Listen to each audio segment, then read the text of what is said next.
In the summer of 1922, deep within the Valley of the Kings, a team of archaeologists broke through the seal of a chamber that had remained untouched for over 2,000 years. What waited inside that darkness made the lead archaeologists turn away in horror. Within hours, the chamber was sealed again.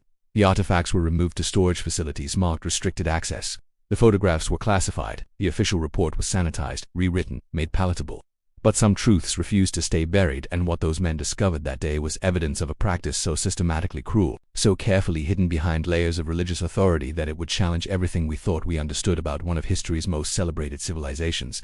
This is not a story about treasure or golden masks. This is a story about silence, about what happens when faith becomes a weapon, and about the voices that were deliberately erased from history. For nearly 3 millennia, from the rise of the Old Kingdom to the twilight of the Ptolemaic period, families across ancient Egypt considered it the highest honor to have their daughters selected for temple service. These girls were called the pure ones, the chosen of the gods, the divine wives. Parents dressed them in white linen and brought them to the great temple complexes during festival days, hoping their daughter would be among the selected. They believed they were offering their children a life of privilege, of sacred purpose, of divine protection. They had no idea what actually happened behind those massive stone walls. They couldn't have known, because the priests who controlled access to the temples also controlled the narrative, and they had perfected the art of presenting horror as holiness. The selection process began during the annual Opet festival, when families would present their daughters to the high priests for consideration. But what those families never witnessed was what happened after the girls were led away through corridors that grew darker and narrower, until they reached chambers lit only by flickering oil lamps.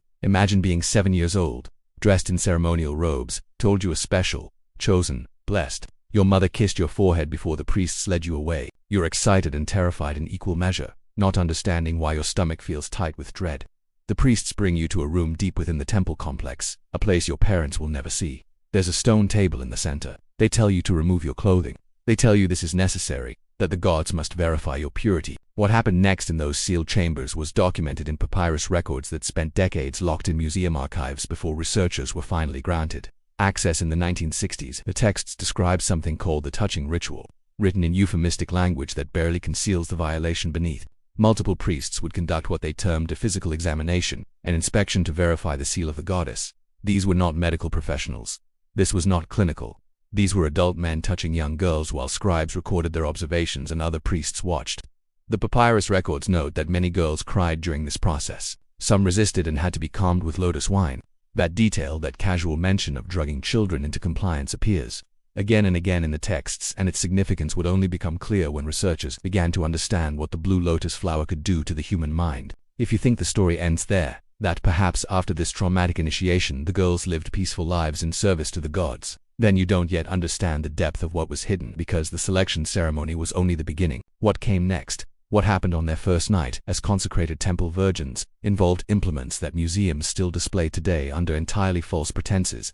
And if you're wondering how this could continue for 3,000 years without families knowing, without society questioning, without someone speaking out, then stay with me, because someone did speak out. A priest carved his confession into stone in a moment of desperate guilt, and what he revealed would remain hidden for 2,400 years until archaeologists discovered it in a place they never thought to look. If stories like this matter to you, if you believe that uncovering the darkest chapters of history is essential to understanding who we are and what we are capable of, then subscribe now. Because next week's story goes even deeper into the rituals that civilizations buried beneath layers of sanctified silence.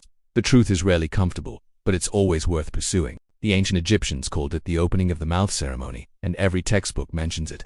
Museums display the ritual implements in glass cases with plaques explaining their symbolic purpose. They're strange metal instruments, some shaped like hooks, others like blades with ceremonial inscriptions. The official explanation has always been that these tools were used in funerary rites, symbolically awakening mummies and statues, giving them the ability to eat and breathe and speak in the afterlife. Symbolic, metaphorical, spiritual. Except that's not what these instruments were used for when it came to the temple virgins. In the restricted archives of the British Museum, there's a collection of these implements recovered from the priestess quarters of Karnak Temple. When forensic researchers finally examined them in 1998, they discovered something that turned the accepted narrative inside out. These particular instruments had been modified, sharpened, and they showed microscopic traces of use on living tissue. Not mummified remains. Living tissue, from multiple individuals. When archaeologists cross-referenced these findings with the mummified remains of young women identified as temple virgins, they found trauma patterns that matched the shape and dimensions of the instruments perfectly. The ceremony wasn't symbolic, it was physical, it was brutal. And it happened to girls as young as 7 on their first night in temple service. The priests called it the breaking of the seal and the opening of the gate to the divine.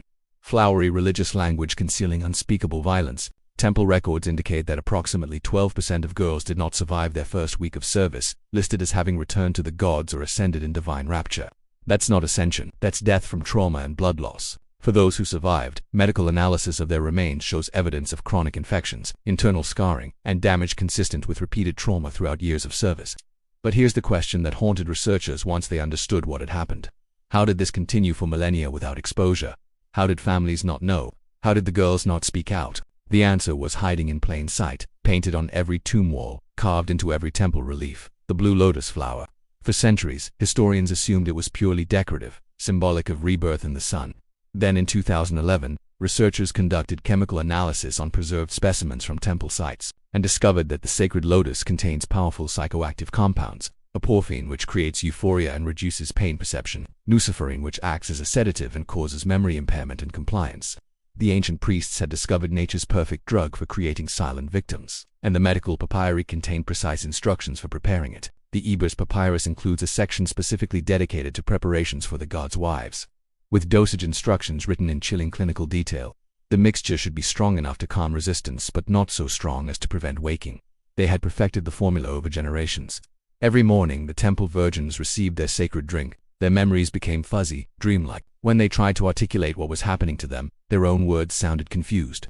The priests told them they were experiencing divine visions, communing with gods. In reality, they were being systematically drugged into a state where they couldn't resist, couldn't remember clearly, and couldn't credibly report what was being done to them. This horror continued for 3,000 years until the spring of 298 BCE, when something went catastrophically wrong at the Temple of Karnak. Over 40 temple virgins died within 3 days.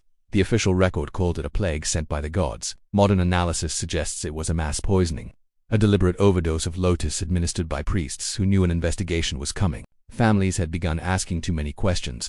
The pharaoh had ordered an inquiry rather than face exposure. The priests eliminated the evidence. But this time, too many daughters died at once. Too many families refused to accept the divine plague explanation. There were riots outside temple walls.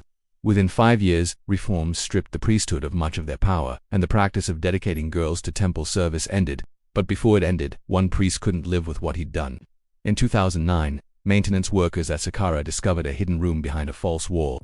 Every surface was covered in frantic carved text. It was a confession. The priest, Amenhotep, named names and described ceremonies and listed girls by name. He wrote about Nefertiti, a potter's daughter, 8 years old, who screamed so loudly during her awakening ceremony that they moved her to chambers where no one could hear, who tried to escape 7 times, who was given increasingly higher doses of lotus until her eyes became empty, who died during a ceremony after 3 years. We told a family she had ascended to the gods. Amenhotep's final words were these: "I fear I am damned. I fear we are all damned, and I fear most of all that when I am gone, another will take my place, and this will continue forever." He was almost right. It continued for another generation before ending in mass death and riots. Conservative estimates suggest between 10,000 and 50,000 girls suffered this fate over 3 millennia. 10 to 50,000 lives destroyed, all sanctified as religious duty. And for most of those 3,000 years, society never questioned it because authority made it acceptable. Today, if you visit museums with Egyptian collections, you won't see Amenhotep's confession displayed. You won't find this story in standard textbooks. It's been relegated to restricted archives and academic journals most people will never read. But now you know. And knowing means you carry a responsibility. Should museums display the evidence they're hiding? Does history deserve to be told completely, even when it's unbearable? Leave your thoughts below, because this conversation matters more than you might think.